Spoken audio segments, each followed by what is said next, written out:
हाय दोस्तों, आज मैं आपके लिए एक रशियन मूवी ब्रैड 2 को एक्सप्लेन कर रहा हूँ। ये फिल्म 1997 में आई ब्रैड फिल्म का सीक्वल है, जिसे मैंने अपनी पिछली वीडियो में एक्सप्लेन किया था। इस मूवी को ज़्यादा अच्छे से समझने के लिए आप उस वीडियो को पहले देख सकते हैं, जिसका लिंक मैंने डिस्क्रिप्शन में दे दिया है। फिलहाल कहानी को शुरू करते हैं। कहानी इस बार मॉस्को से शुरू होती है, जहाँ डैनियला अपनी आर्मी के दोस्तों के साथ रह रहा होता है और आज उसे और उसके दोस्तों को एक टीवी चैनल पर इंटरव्यू के लिए बुलाया गया है। इंटरव्यू के लिए जाते वक्त डैनियला की मुलाकात एक पॉप सिंगर इरिना साल्टिकोवा से होती है, जो उसे टीवी स्टूडियो का एड्रेस बताती है। इसके बाद डैनियला और उसके दोनों दोस्त इलिया और कॉस्तिया साथ बैठकर चैनल पर इंटरव्यू देते हैं और वॉर से लेकर अपने करंट प्रोफेशन के बारे में बताते हैं। इलिया बताता है कि वो एक म्यूज़ियम में काम करता है, कॉस्तिया कहता है कि वो एक सिक्योरिटी कंपनी में काम कर रहा है और डैनियला बताता है कि वो मेडिकल की पढ़ाई करना चाह रहा है। अब सीन शिफ्ट होता है विक्टर और उसकी माँ पर, जो टीवी पर डैनियला का इंटरव्यू देख रहे होते हैं। और विक्टर की माँ विक्टर को उसके छोटे भाई डैनियला के पास जाकर कुछ काम धाम करने की सलाह देती है, क्योंकि विक्टर अब तक एक शराबी बन गया था और दिन भर बैठे वोडका पीता रहता था। इधर मॉस्को में इंटरव्यू के बाद डैनियला अपने दोस्तों के साथ बाथ हाउस में बैठा होता है, जहाँ कॉस्तिया डैनियला और इलिया को अपनी प्रॉब्लम बताता है। कॉस्तिया कहता है कि उसका एक ट्विन ब्रदर है जिसका नाम डिमिट्री है।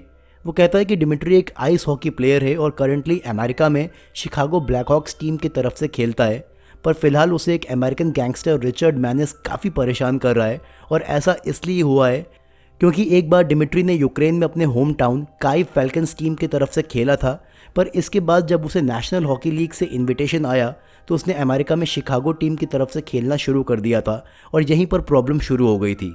जैसे ही डिमिट्री ने शिकागो की तरफ से खेलना शुरू किया था, उसके बाद से उसे यूक्रेनियन गैंगस्टर्स से धमकियां मिलने लगी थी और वो उससे प्रोटेक्शन मनी वसूल कर रहे थे।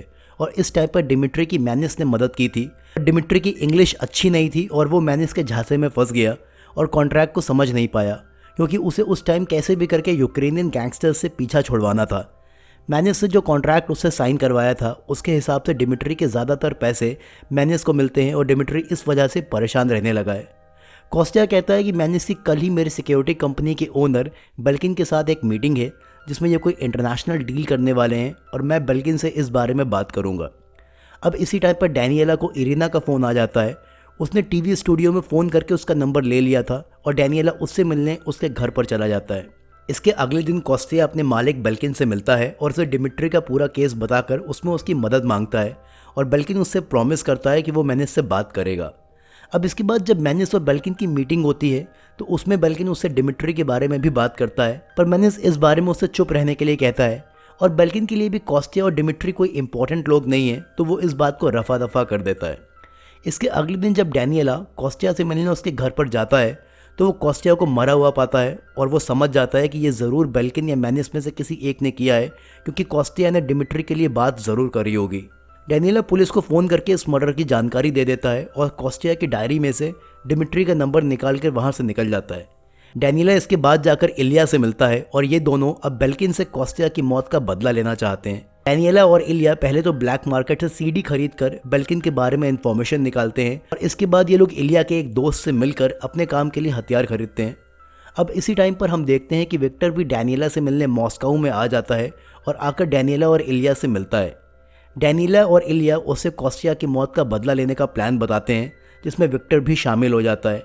अब बेल्किन तक पहुंचने के लिए सबसे पहले इलिया और विक्टर मिलकर एक अच्छी कार चुराते हैं और इसके बाद विक्टर और डैनियला एक प्राइमरी स्कूल में जाते हैं, जहां बेल्किन का बेटा फेडिया पढ़ता है और आज वो एक स्टेज परफॉर्मेंस दे रहा होता है।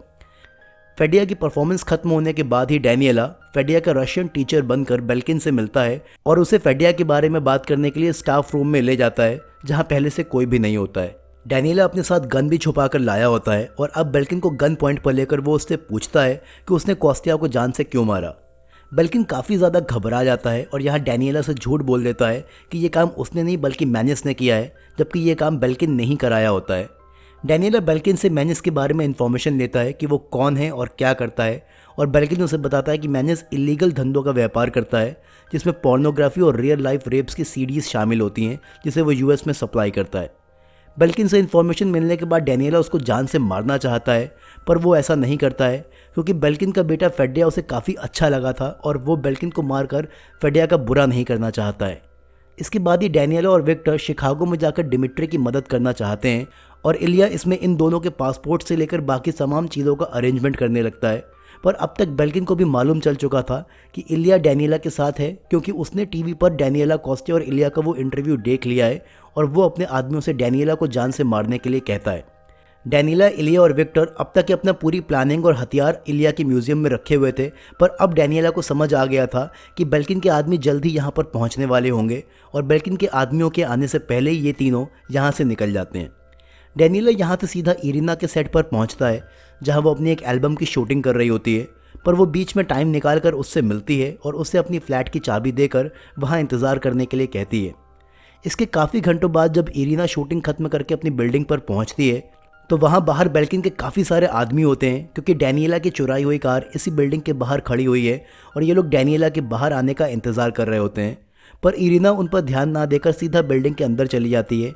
इरिना के अंदर जाने के बाद बेल्किन के आदमी उसके ड्राइवर बोरिस से डैनियला का फ़ोटो दिखाकर उसके बारे में पूछताछ करते हैं। बोरिस उनसे कहता है कि वो ऐसे किसी इंसान को नहीं जानता है और उनसे दूर हटने के बाद वो डैनियला को फ़ोन लगाकर बता देता है कि बिल्डिंग के बाहर कुछ गुंडे उसका फ़ोटो दिखाकर उसको ढूंढ रहे हैं। डैनियला को अब समझ आ गया था कि उसे इन लोगों से कैसे निपटना है और अगली सुबह ही वो विक्टर के साथ इनका खात्मा करने के लिए निकल पड़ता है और इन सब को एक एक करके निपटा देता है। इस सब के बाद डैनियला विक्टर को लेकर तुरंत जाकर इलिया से मिलता है, जिसने अब तक इनकी फ़्लाइट और बाकी तमाम चीज़ों का अरेंजमेंट करवा दिया है।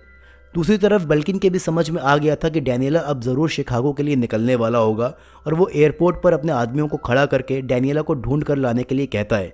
पर उसका ये प्लान बिल्कुल भी कामयाब नहीं होता है, क्योंकि मॉस्को से शिकागो जाने वाली फ़्लाइट की टाइमिंग पर डैनियला एयरपोर्ट पर पहुंचता ही नहीं है, क्योंकि इलिया ने डैनियला की टिकट मॉस्को से न्यूयॉर्क की कराई होती है, जो कि इस फ्लाइट के काफ़ी घंटों बाद निकलनी है, और मॉस्को से शिकागो जाने वाली फ़्लाइट में विक्टर की टिकट कराई होती है, जो कि इनके सामने से निकल जाता है, पर ये लोग उसे जानते ही नहीं थे तो पकड़ नहीं पाते हैं। बेल्किन के आदमी शिकागो की फ़्लाइट निकलने के बाद एयरपोर्ट से खाली हाथ चले जाते हैं और उनके हाथ डैनियला नहीं लगता है। डैनियला अपनी फ़्लाइट बोर्ड करने से पहले इरिना से मिलता है और उससे कहता है कि वो एक ज़रूरी काम के लिए यूएस जा रहा है और वो जल्दी आकर उससे मिलेगा, और ये कहकर वो न्यूयॉर्क के लिए निकल जाता है। पर बेल्किन को अभी भी लगता है कि डैनियला उसे चकमा देकर निकल गया है, तो वो यूएस में उसके कुछ यूक्रेनियन गैंगस्टर्स को फ़ोन लगाता है और डैनियला का फ़ोटो देकर उसको जान से मारने का कॉन्ट्रैक्ट देता है। दूसरी तरफ डैनियला अब न्यूयॉर्क पहुंच गया था और अब वो शिकागो आने के लिए इलिया के प्लान के अकॉर्डिंग एक रशियन आदमी से मिलकर सेकेंड हैंड कार खरीदता है और शिकागो के लिए निकल पड़ता है। पर यह कार काफ़ी खटारा टाइप की थी और बीच में ही दम तोड़ देती है और अब डैनियला को एक ट्रक ड्राइवर से लिफ्ट मांगकर शिकागो के लिए निकलना पड़ता है। इस ट्रक ड्राइवर का नाम बेन जॉनसन होता है और एक पक्का अमेरिकन होते हुए भी इसकी डैनियला से काफ़ी अच्छी दोस्ती हो जाती है और ये लोग साथ में काफ़ी मज़े करते हुए आगे बढ़ते हैं। रास्ते में ट्रैफिक सिग्नल पर रुकने के बाद डैनियला के पास एक डाशा नाम की प्रोस्टिट्यूट आती है और डैनियला को $30 में ब्लो जॉब ऑफर करती है। डैनियला डाशा के बात करने के स्टाइल और उसको देखकर समझ गया था कि वो एक रशियन है और वो उसे बिना कुछ करे ही $30 दे देता है। डैनियला उससे अब कुछ और बात भी करना चाहता है, पर इतने में ही वहाँ दाशा का दलाल आ जाता है और दाशा से उसके पैसे छीन लेता है और बेन भी डैनियला से इस पछड़े में ना पड़ने के लिए कहता है।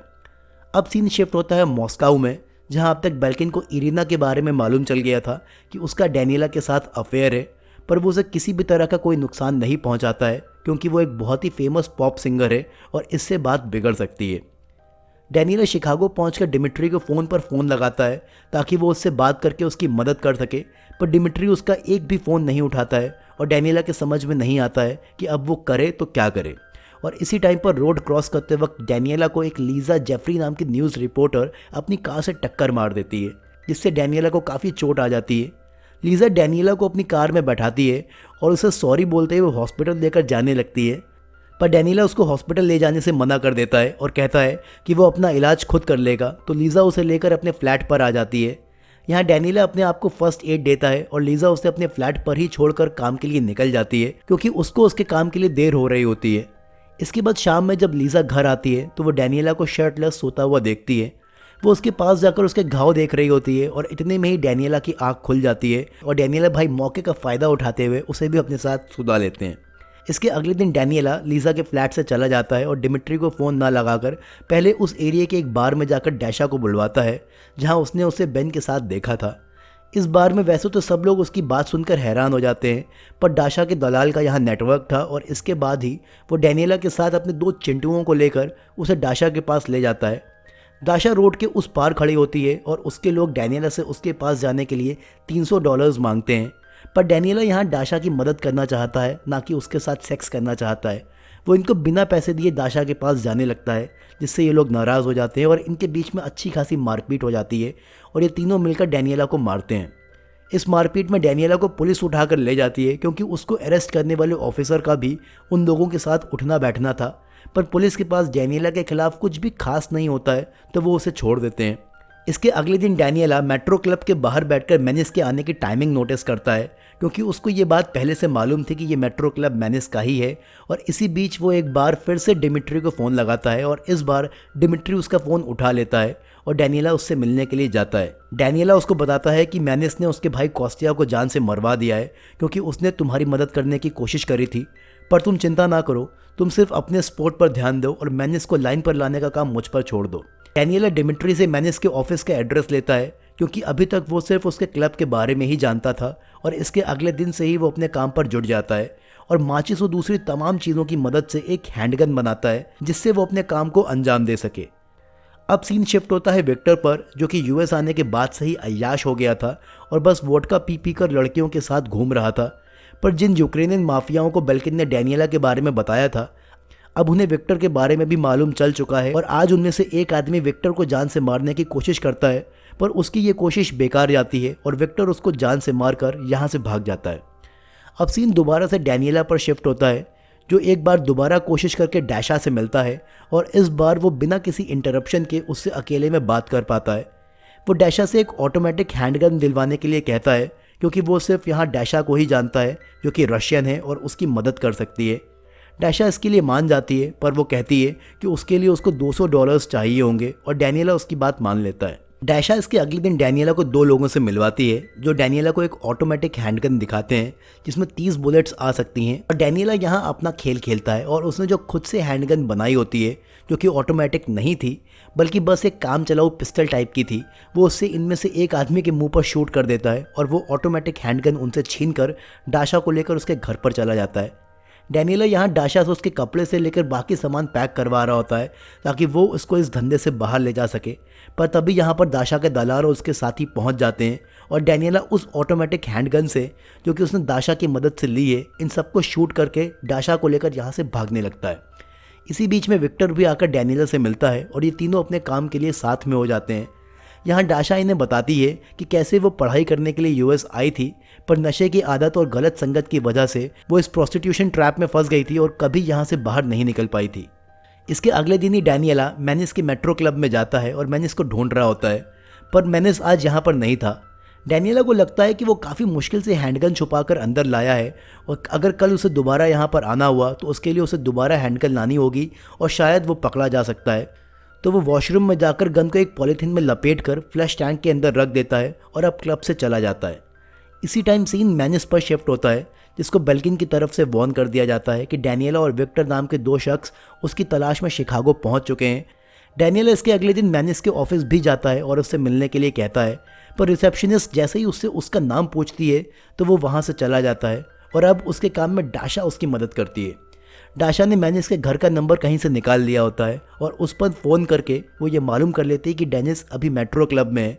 कि सुनकर डैनियला तुरंत आज दोबारा से मेट्रो क्लब में पहुंच जाता है और वॉशरूम में घुसकर वो गन उठा लेता है जो उसने कल छुपाई थी और इसके बाद क्लब में अंदर घुसकर यहाँ मेनिस का इलीगल काम करने वाले उसके एक एक आदमी को शूट कर देता है और यहाँ उसका सारा कैश बटोर लेता है। पर मेनिस आज भी यहाँ नहीं होता है क्योंकि वो अपने ऑफिस में ही है। डैनियला के भी समझ आ गया था कि मेनिस सिर्फ और सिर्फ अपने ऑफिस में छुपा होगा और इसके बाद वो दाशा को साथ लेकर मेनिस के ऑफिस के बाहर पहुंच जाता है। पर इस बार वो बिल्डिंग की बैक साइड पर जाता है जहां से इमरजेंसी एग्जिट की सीढ़ियों के सहारे वो ऊपर चढ़ना स्टार्ट कर देता है। डैनियला लगभग थकते थकाते 50 फ्लोर से भी ऊपर चढ़कर मेनिस के ऑफिस तक पहुंच जाता है और दरवाजे का शीशा तोड़कर अंदर घुस जाता है। अंदर मेनिस अपने एक साथी के साथ सुकून से बैठा चेस खेल रहा होता है। डैनियला उसके साथी को शूट कर देता है और मेनिस के सामने चेस खेलने के लिए बैठ जाता है। वो उससे कहता है कि मेरा भाई विक्टर समझता है कि ताकत पैसों में होती है और इस वजह से अमेरिका ज़्यादा ताकतवर है, पर मैं मानता हूँ कि ताकत सच्चाई में होती है। और देखो मैं कैसे तुम तक पहुँच गया हूँ, सिर्फ इसलिए क्योंकि मैं अपने दोस्त के भाई की मदद करना चाहता हूँ। मैनिस की अब तक डैनियला से बुरी तरह फट चुकी होती है और वो उसे वो सारे पैसे दे देता है जो उसने डिमिट्री के कॉन्ट्रैक्ट के जरिए कमाए थे और बदले में डैनियला उसकी जान बख्श देता है।